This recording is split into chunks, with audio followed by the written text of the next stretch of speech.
Well, hey guys, welcome to the REACHRIGHT podcast, episode number 29. I am your host, Thomas Costello, and with me, as always, is my co-host, Ian Hyatt. Hey, what's up, Thomas? Hey, not too much, man. Excited for this conversation here today. We're talking about the 6 assimilation strategies you need to know for 2021 for churches. Yeah. I think this is one of those things that so often is a weak spot for churches. I think in all of our conversations, it's almost like something I can predict ahead of time. Yeah. That churches have. They have strategies for getting people in the door. They have strategies for how to disciple people. But when it comes to taking someone from a visitor to someone who is a fully committed part of a church, the assimilation strategy is what we would call that. A lot of times, it's just really not working for churches. Do you find the same thing? Yeah. And we've had, countless calls and consultations and meetings with churches where we ask, hey, tell us a little bit about your assimilation process. And we always know, like you just said, we can predict what comes out of their mouth next. It's, that's still a work in progress. Or exactly. We're working on that. Absolutely, it's a challenge. And there, rightfully so, there's a little bit more, thought that needs to go into it and strategy and so on. We're going to be talking a lot about that. But why do you think this is so hard for churches? I mean, why do you think we have such a hard time? Because if it's something that almost every church seems to struggle with, or getting it down packed is hard for them. What do you think that's about? Man, several things come to mind. The first thing is, I think, like you said, for years, I think a lot of the focus is just to churches want to get visitors in the door, right? Yeah. So that's been. Or these days, if your meeting's in the door, or get them online, get them following you. And I think there's always such an effort for that, and then there's the effort about keeping them once they're there and closing the back door. And I think that's what happens is, like, if we were doing it right, there would be a sandwich, right? There would be getting them in the door, closing the back door, and the meat in the middle should be assimilation, right? So that's I don't know. That's what comes to mind. But I think those are a couple things, I think, and then it takes. We're going to talk a lot about this, but it takes some leadership and some being intentional, I would say, about your assimilation more than maybe other areas of church planning. Would you say? Yeah, I think you said that well. I think that the assimilation model kind of got put to the back burner, getting people connected and assimilated. And maybe assimilated is a bad word for it. Yeah. It's just, it seems so kind of I don't know. It's kind of clinical. It's maybe not as warm and friendly. I am going to assimilate you now. Like, we don't say that to people when they come to church. Like turning someone into a machine or something like that. So yes. Yeah, but I think the modern kind of seeker movement that I think we have come out of completely at this point, but it was the big church movement of the 90s and 2000s, I would say, was the seeker movement. It really emphasized getting visitors, doing events, getting people in the door. And I think that's what you were saying, is that there's so much emphasis is placed on that we focused everything there. And I think there's just this blind spot of helping people once they're there. How do I take that next step? And really, that's so important, because we've said this before, is just that every visitor to your church is an absolute gift from God, and really thinking through how you help them through that process. And really what assimilation is it's helping them move from someone who is new to your church, maybe new to Jesus, to somebody who is a fully committed follower of Jesus, that they are fully in at your church and part of your family. So it's really got discipleship wrapped up into this. That's what it's all about in the end. So I think it's a good conversation to have. So I think the goal today is to give people 6 simple, maybe not simple, but 6 takeaways for reasons and things you need to do to make an assimilation process that works, especially something that works here in this new digital first, digital is default kind of a world for churches, because that's a whole new challenge that we have right now. So anyway, why don't you go ahead and kick us off with number 1, Ian?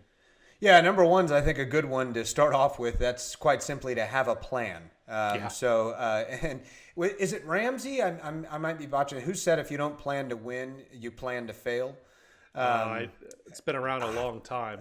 It has been around. I think what you're thinking is, if you fail to plan, you plan to fail, is what it is, right? Okay, so I botched it. I should have said that, but it is that is accurate.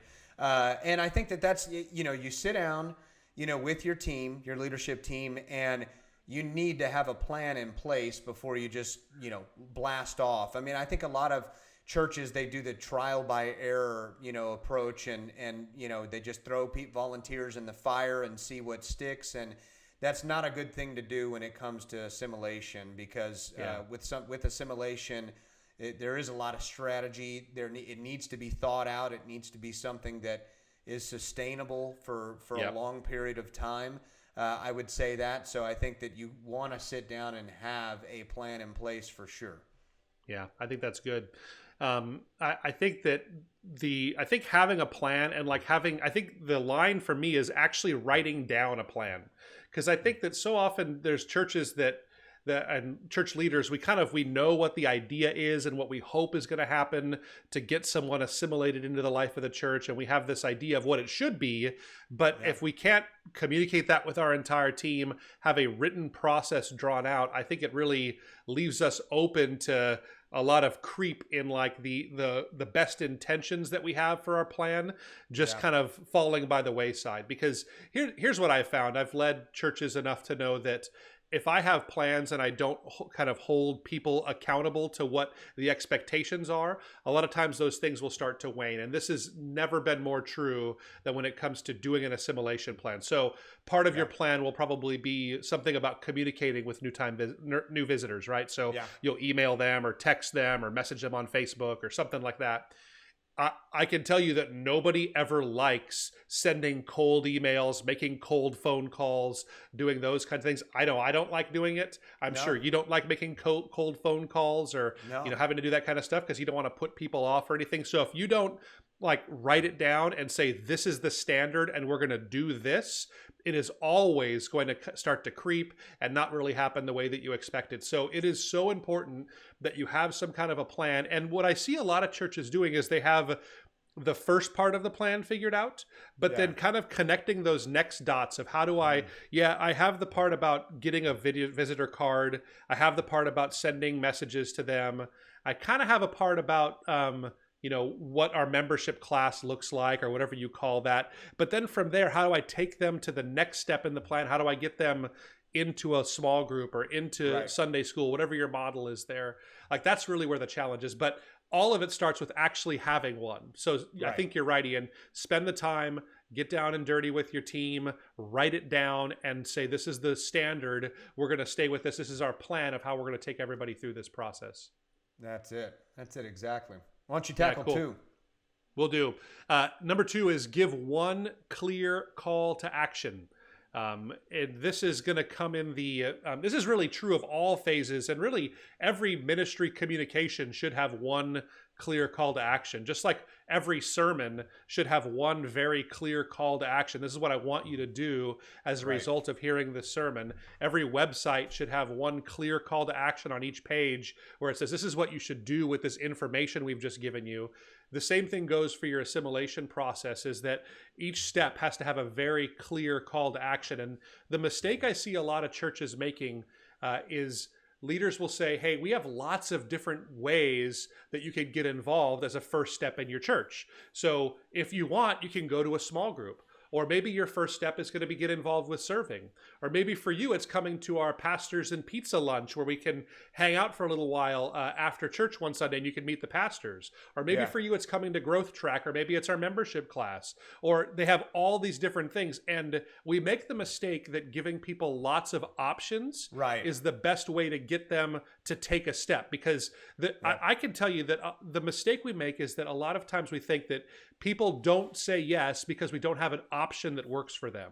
And I think a more likely scenario is that people don't say yes because they don't have clarity on what the next right thing to do is. I think just being really clear about how we assimilate people and what that next step is, whether it is any of those things I just mentioned, could be good. It could be going straight to small groups. It could be going to a growth track. It could be a lunch with pastors. I don't know what it is exactly for your church, but having one clear step where you say every single week, your next right step is this, I think that's really where it goes for people, is having one clear call to action. Yeah, and I think there's several benefits to that. First of all, I think it's going to make it easier for a church to plan this whole thing out, right? Because I mean, Yep. and the thought is noble to say, hey, we really want to give people options, and that's a good thought. But unfortunately, I think that one of the reasons that it doesn't work, and what came to mind, I think too, is we got to remember that, and this is an unfortunate reality, but when people go to church, you know. And we're in a culture that's more impatient, right? And when people go to church, for some people, it's just, for them, it was a big step just to get there and go through the whole service, right? They get their kids up, they wake up, they get there.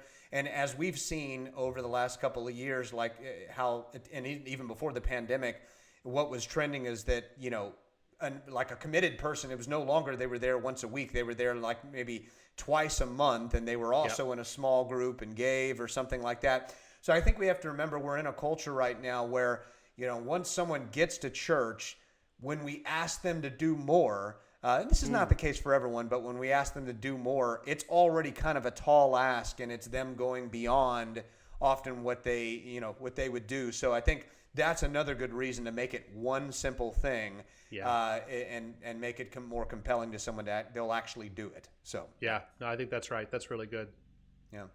Well, and that actually is a good segue to 3, and I'll tackle that. That's give them an incentive to get started. So again, it's already a tall ask, right? And people are being asked to do. Now, we're not just with church.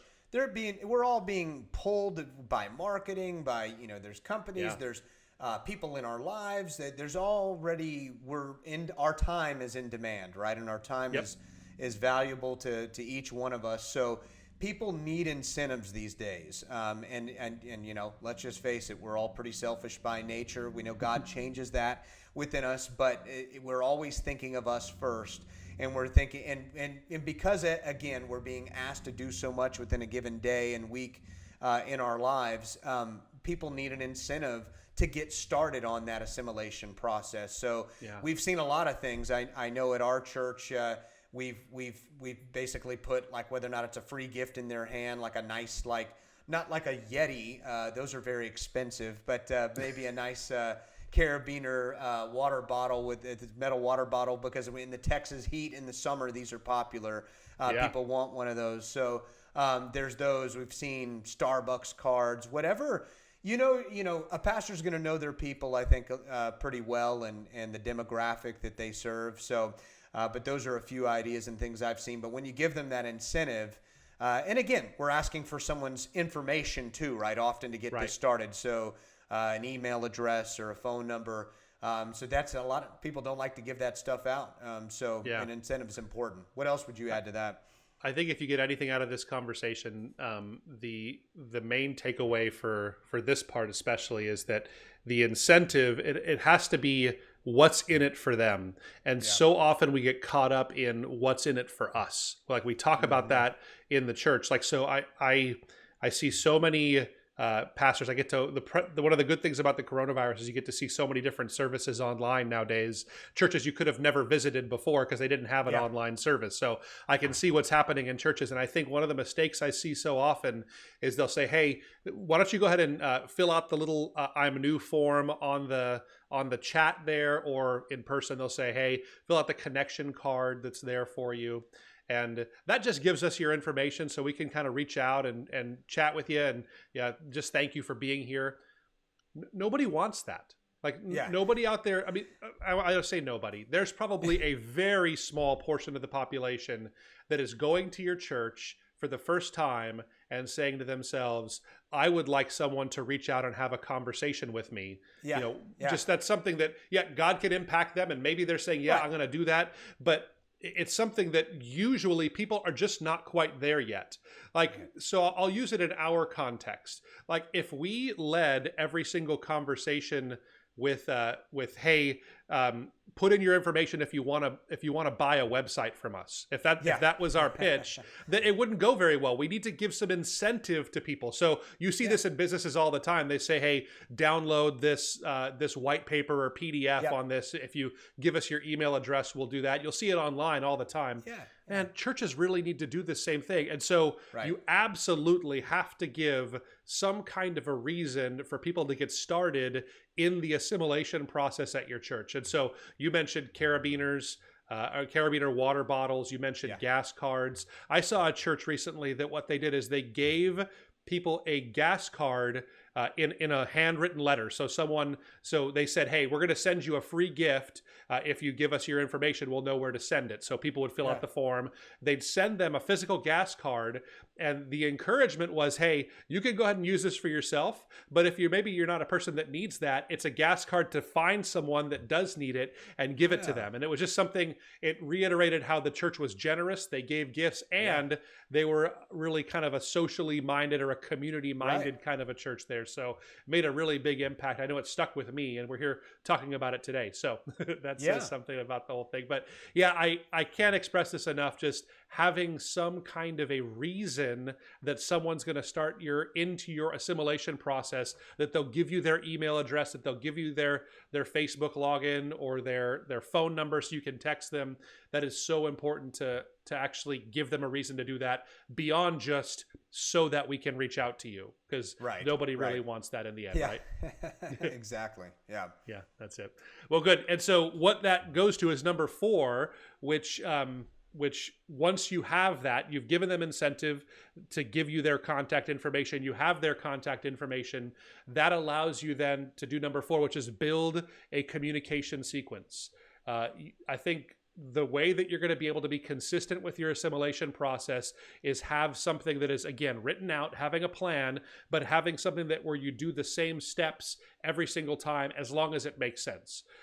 So if someone is writing personal emails about how their marriage is struggling, don't in that case send them the generic email, great to have you, it was so good, and I hope you loved it. So you have to answer in kind to what people are saying, but you need to have things that are written out, very clear ways that you want to communicate, that you want to talk, and you need to build out a sequence of that. Now, how you do it, maybe you use something like MailChimp or some other program to send it automatically. Maybe you feel more comfortable just copying and pasting and sending an actual email from the pastor of the church, whatever it would be. I think having this sequence, if I had to give you kind of a target number, I would say shoot for 5 communications in the first 2 weeks. I think that would be a good amount of communication to happen. So I think having something that happens right on that same Sunday that they show up, sending them a quick message then. Maybe something that's written and physical in the mail that week there that gets to them. Another email talking about coming out again next week. An email that comes the week after that. So having several touch points, but I think if you make it your goal to make a sequence of 5 different communication items that someone gets in the first couple of weeks after their first visit, that goes a long way. And I think that's that's the kind of sequence that you're looking for. So anything to add to that, Ian? Yeah, I think that's all great. Not much to add, but I would say this too, that what this does is it also makes this a sustainable model for your church, something that you can continue to do, because let's just face it, even if you're at a smaller church, I don't think you're going to have the time to hand write out, an email that much, in a 2-week time frame, like you said, even 5 different. It would be great if we could do 5 different unique emails all for that one visitor that came, but no, it's good to think through. No one likes to use the word generic, but something a little more templated and something that it still has some good content to it and is focused on them. But I think that this is what makes it sustainable for churches too. There's, like you said, systems like MailChimp. This is not something that's going to be terribly expensive. It's not something that's going to be super time consuming either to get this thing going. So I'll tell you a couple of things. So what I did, and I think one of the challenges churches have is that when you don't have a lot of visitors, that makes you think that I cannot formalize this, right? So if you're the kind of church where, let's say you have 100 people on a typical Sunday and you see a visitor maybe every other week someone comes for the first time that's local, and someone that could come back to your church every, 2 a month, something like that. Yeah. We're tempted in those times to say, well, I could just do that myself. I don't need to make this whole system to go with it. And really the goal in a lot of things now is to try and build that number of visitors, and then building the sequence that goes around it, so that, as you have 10, 15 visitors a weekend, well, that becomes really challenging then. So you need to build something around that. I'll say this too, is that what I did at the church that I pastored most recently in Wisconsin, I had a pre-done email that it had very clear sections in there where I could add in my own personal element. So maybe you add in a personal element about, hey, I hope you enjoyed our series on redemption. I thought that what I said this weekend, maybe that you had some thoughts on that. You could add something specific about the service to that particular message. What I did, I was that kind of pastor that was at the door, even as we grew and we saw dozens of visitors every week. I was still that guy shaking hands with everybody that walked in the door, right? And I could still usually spot who was a visitor, and I worked really hard at it, at getting someone's name, remembering who they were. And so if I did have an encounter with someone, I would try to find a way to take that generic email and get a personal part of the conversation in there with them. So, hey, it was so good to meet you on Sunday. I don't get a lot of people that are moving here from North Dakota, so it was great to have you. Whatever, something personal, so they know that it's something that's actually not just a form letter. I do think that's important. We want to avoid it feeling like it's just something that every single person gets. So to the customization idea, that's just one thing I would say to something like that. That's good. That's good. Awesome. Well, I'll tackle number 5, and this is a really important one too. It's to set clear discipleship goals, within your assimilation process. So I think that, again, as we kind of shared earlier, we have a lot of options, right, within church life that we give. And I think, though, and discipleship is a broad thing, right? I mean, we know that there's a lot that goes into that, and discipling someone and what that means to them and what you take them through. But I think you need to have a clear goal to, again, make this sustainable. And it also helps you to organize this growth track. I think that this is one of the reasons why a lot of churches don't come up with it, because they don't know, is the first thing that we need to ask someone to do to get baptized right away? Do we do that? I've seen some churches, that's their first discipleship goal. Not everyone, someone might be ready to get into a small group before that point or something like that. So you need to think through, what are your church's discipleship goals when it comes to your assimilation process. So yeah, that's good. I think the way we ask our clients a lot of times, and we'll ask them this question, is what does a fully committed member of Life Church, or whatever church it is, what does that member look like? And we get a lot of similar answers. Usually it's something to the effect of, they come on Sundays, they are involved in service, they're part of a small group or a Bible study or something like that, and they give, those kinds of things are usually the markers of what a fully committed member, what they look like there. And so when we're talking about setting clear discipleship goals, what I would say is you start with the end in mind. So I'm trying to take someone from, maybe they don't know Jesus, maybe they're in a place of life where they're really struggling with some kind of a felt need. Maybe they do know Jesus, but they're just new to the area and trying to get connected. You taking them from wherever they are, looking at the end in mind, is what does a fully committed member of our church look like?